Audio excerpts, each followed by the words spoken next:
Today I'm showing you the smartest thing I've done for my kitchen. And it's not a dashboard. It's this one here. A tiny Zigbee watering pump that literally saved my basil from dying. Because, I'm not gonna lie, the last one really did die.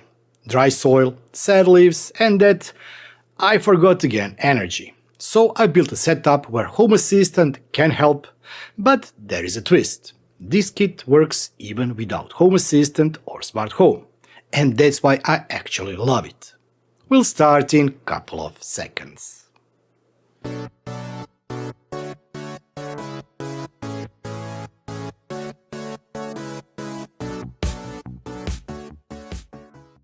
This is the Third Reality Smart Watering Kit, and we also have their soil moisture sensor.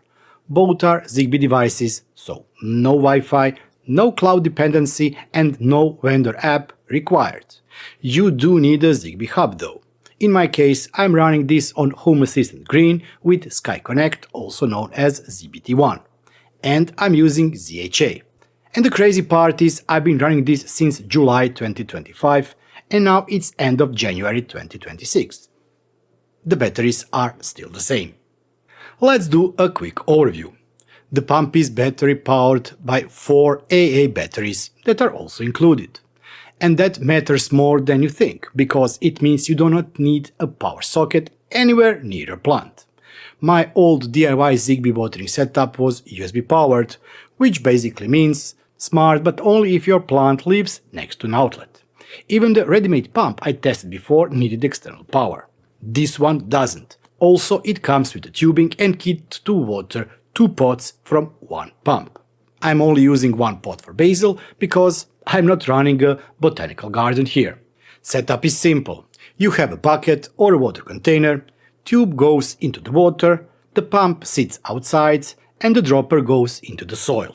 That's it. And yes, you can adjust the water flow rate using the dropper.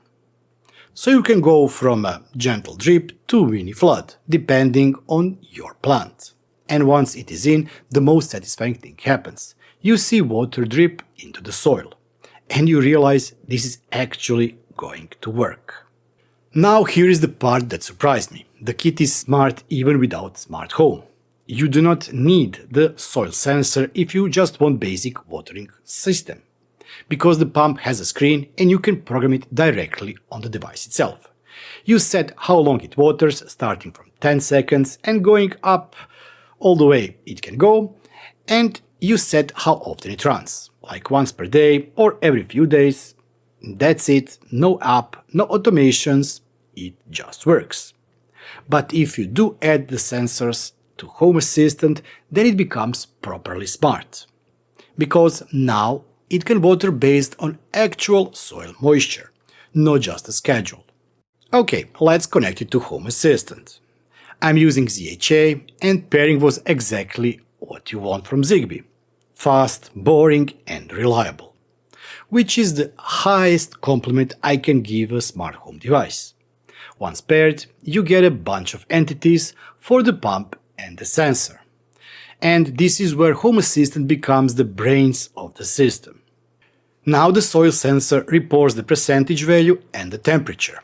In Zigbee 2MKDT, it's clearly shown as a soil moisture. In my ZHA setup, it shows up as a humidity, but trust me, it's not air humidity, because when I put it in a dry soil, it was below 1%, like basically dead, and after watering it, it started to climb. Air humidity does not behave like that in a plant pot. So yes, it's soil moisture, it's just labeled a bit weird in ZHA. And that's actually a good reminder. Sometimes the label is wrong, but the data is still useful.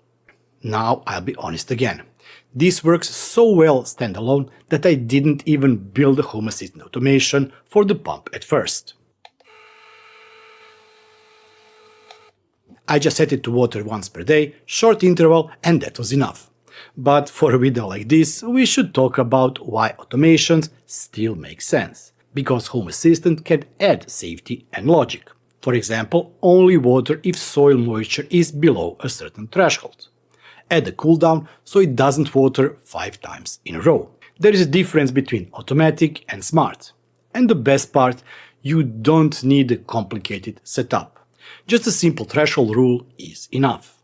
So what's the verdict after months of use?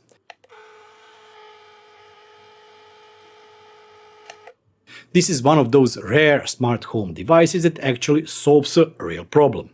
It's battery powered, so placement is easy. It's Zigbee, so it's stable and local. It works standalone, so it doesn't depend on your smart home being perfect.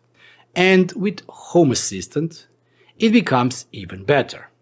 And yes, funny enough, my Basil still looks alive, which is a miracle because I'm the guy who can automate the house but forget to water one plant. All the Home Assistant logic and automation ideas from this video will be on my GitHub repository, so you can copy it, tweak it and make it your own. As always, free of charge. If this helped, hit like, subscribe for more Home Assistant and real-world smart home projects, and I must say thanks to all those wonderful people that are supporting me and that have become YouTube channel members. Thank you all for all of your support. But let's not forget each and every one of you who has watched, shared, liked and commented on my videos. Thank you. If you too want to support the channel, you can do so by clicking the join button down below and becoming a YouTube channel member for only €2 or $2 per month. Or you can go to my merchandise store and get something there. Last but not least, as always, you can send me super thanks and I will be super thankful for that. I will be seeing you next time. Until then, bye bye and have fun.